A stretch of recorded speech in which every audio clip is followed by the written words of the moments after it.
ကျွန်တော်တို့ဖတ်ခဲ့တဲ့သမိုင်းမှတ်တမ်းတွေအများစုကိုပြန်ကြည့်မယ်ဆိုရင်စစ်ပွဲတွေအောင်ပွဲတွေပြီးတော့ဘရင်တွေရဲ့စမ်းဆောင်ချက်တွေကိုပဲအဓိကထားပြီးအမွှန်းတင်ရေးသားခဲ့တာကိုတွေ့ရပါလိမ့်မယ်။အဲဒီလိုစေးပိုပြုသမိုင်းတွေအောက်မှာတိုင်းပြည်ရဲ့အုပ်ချုပ်ရေးစီမံခန့်ခွဲရေးနဲ့လူမှုအတိုင်းဝိုင်းငြိမ်းချမ်းဖို့အတွက်နောက်ွယ်ကနေအားဖြည့်ပေးကြတဲ့အမျိုးသမီးတွေရဲ့အခက်အခဲကတော့အဖြစ်ဖြစ်နဲ့ကလကနောက်ွယ်ကိုရောက်သွားခဲ့ရပါတယ်။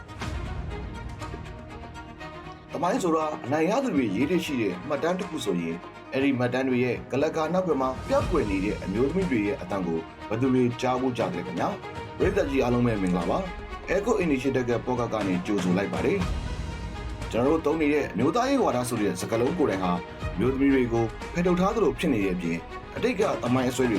ကလက်ရှိမြန်မာနိုင်ငံရေးနဲ့လူ့အဖွဲ့အစည်းတွေမှာအမျိုးသမီးတွေရဲ့ခေါင်းဆောင်မှုပေါ်ဘယ်လောက်ထိရိုက်ခတ်နေတယ်လဲဆိုတာဒီနေ့မှအတူတူဆွေးနွေးရအောင်ပါကျွန်တော်တို့စာဖတ်ဝိုင်းမှာဒီမေးခွန်းကိုချပြလိုက်တဲ့အခါမှာဆွေးနွေးသူအများစုကနှုတ်ထွက်တစ်ခုလေးကိုပဲထောက်ပြခဲ့ကြတဲ့အဓိကတရားခံတစ်ခုရှိပါတယ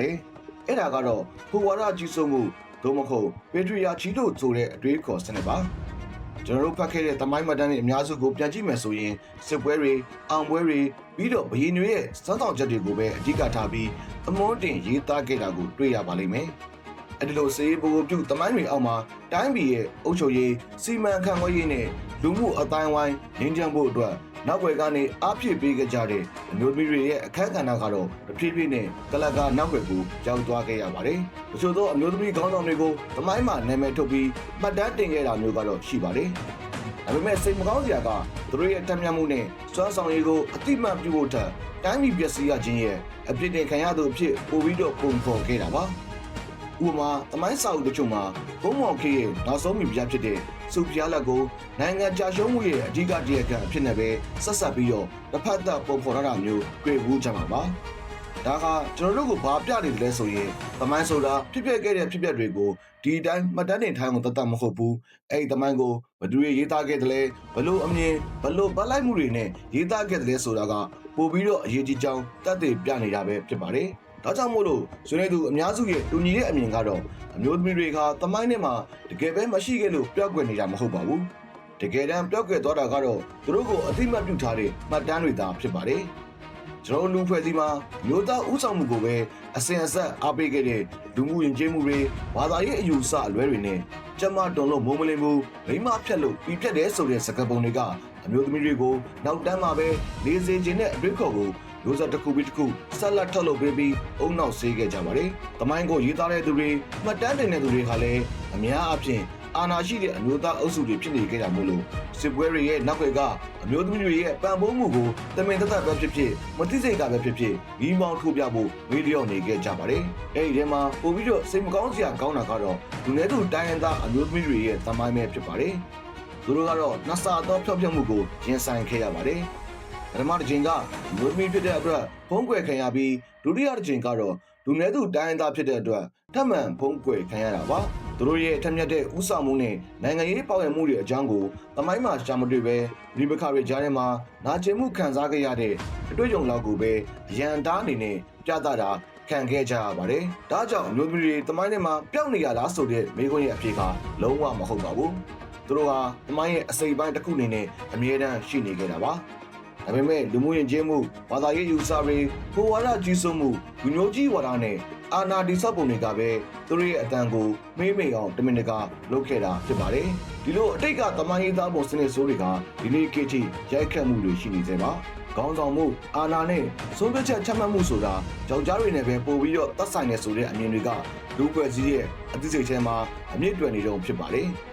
အဲ့ဒီလိုဘေးခေါ်ရေးကြောင့်ပဲမျိုးသမီးတွေကရေချင်းရှိလို့ဥဆောင်မှုနေရာကိုတက်လာတဲ့အခါမှာတော့လူတွေရဲ့တန်တရားမျက်လုံးနဲ့ကြည့်တာကိုခံရတတ်ပြီးလူမရဲ့အရေးချင်းချက်လူမကမိမတယောက်ဖြစ်နေခြင်းအပေါ်မှာပဲအခြေခံပြီးဝေဖန်အကဲခတ်ခံရစေဖြစ်ပါတယ်ကျွန်တော်တို့ရဲ့လက်ရှိနိုင်ငံရေးအခင်းချင်းကိုပဲကြည့်ကြည့်ပါမျိုးသမီးတွေကဒီမိုကရေစီလှုပ်ရှားမှုတွေလူ့အခွင့်အရေးလှုပ်ရှားမှုတွေနဲ့အတူအခုຫນွေဦးတော်လှန်ရေးအပါအဝင်အရေးကြီးတဲ့သမိုင်းဝင်လှုပ်ရှားမှုတိုင်းမှာအသာသွေးချွေပေးဆက်ပြီးတက်ကြွသောပါဝင်နေတာအားလုံးအသိပါပဲဒါပေမဲ့စောပချက်ချမှတ်ရတဲ့ထိပ်ပိုင်းရာထူးတွေကိုစားပြုမှုမြင့်မားတဲ့မူဝါဒချမှတ်ရေးနေရာတွေမှာတော့မျိုးသားတွေနဲ့နှိုင်းယှဉ်ရင်ပါဝင်ခွင့်ရမှုကနည်းပါးနေစေဖြစ်ပါတယ်။အထူးသဖြင့်လူနည်းစုတိုင်းရင်းသားအမျိုးသမီးတွေရဲ့အတွေ့အကြုံဆိုရင်ပိုပြီးတော့စိန်ခေါ်မှုများပါတယ်။ မျိုးသမီးဖြစ်လို့ကြုံရတဲ့ခွဲခြားဆက်ဆံမှုအပြင်လူမျိုးဘာသာစကားနဲ့ပြိပက္ခတံတွေကိုပါထပ်ဆင့်ရင်ဆိုင်နေရတာပါဒါပေမဲ့သူတို့ရဲ့တကယ်အတန်တွေကတော့တရားဝင်သမိုင်းနဲ့နိုင်ငံရေးဆွေးနွေးပွဲတွေထဲမှာအလုံးလောက်နေရမရသေးပါဘူး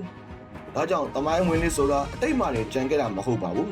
လက်ရှိကျွန်တော်တို့ရဲ့လူ့ဖွဲ့စည်းရဲ့အမြင်အာဏာခွဲရပုံနဲ့နိုင်ငံရေးပါဝင်မှုအခွင့်အရေးမှာပဲဆက်လက်ပြီးအသက်ဝင်ကတက်ရောက်နေစေဖြစ်ပါတယ်။ဒါဆိုရင်ကျွန်တော်တို့ပုံပုံမြတ်တာရဲ့လူ့ဖွဲ့စည်းနဲ့သမိုင်းနားလည်မှုတစ်ခုဖြစ်အောင်ဘာတွေဆက်လုပ်ကြမလဲ။ပထမဆုံးလုပ်ရမှာကတော့သမိုင်းကိုရှုထောင့်အသစ်နဲ့ပြန်ဖတ်ဖို့ဖြစ်ပါတယ်။လူသားခေါင်းဆောင်တွေရဲ့တိုက်ပွဲဝင်ဇာတ်လမ်းတွေကိုပဲအမုန်းတင်နေရမျိုးမဟုတ်ပဲမျိုးသမီးတွေရဲ့အတွေ့အကြုံသူတို့ရဲ့ဆုံးဖြတ်ချက်ချမှုနဲ့ဥဆောင်မှုတွေကိုပါဖော်ထုတ်ရေးသားရပါမယ်။သူတို့ဖြင့်လူနည်းစုတိုင်းရင်းသားအမျိုးသမီးတွေရဲ့အတန်တွေဗဇက်ရာဇဝင်နဲ့ဒေသဆိုင်ရာမှတ်တမ်းတွေကိုပုံမှန်အလေးထားစုဆောင်းရပါလိမ့်မယ်။ဒုတိယတစ်ချက်ကတော့ပညာရေးစနစ်ကိုပြုပြင်ပြောင်းလဲဖို့ပဲဖြစ်ပါတယ်။ကျွန်တော်တို့ရဲ့သမိုင်းသင်ရိုးညွှန်တမ်းတွေမှာအမျိုးသမီးတွေကိုဘ누구ရဲ့ဇနီးဘ누구ရဲ့သမီးဆိုတဲ့အမိအကိုအခန်းကဏ္ဍတော့ပဲမဖော်ပြပဲသူတို့ရဲ့ကိုယ်ပိုင်ထက်မြက်မှုစွမ်းဆောင်မှုနဲ့လူမှုအကျိုးပြုမှုတွေကိုပါအခန်းကဏ္ဍတစ်ခုအနေနဲ့ထည့်သွင်းသင်ကြားပေးဖို့လိုအပ်ပါတယ်။နောက်ဆုံးတစ်ချက်အချက်ကတော့ဒန်းတို့ညီမျှမှုကိုစကားလုံးနဲ့မဟုတ်ပဲလက်တွေ့ပေါ်ဆောင်ဖို့ဖြစ်ပါတယ်။လူသမီးတွေကိုအမြဲတမ်းညှာတာပြီး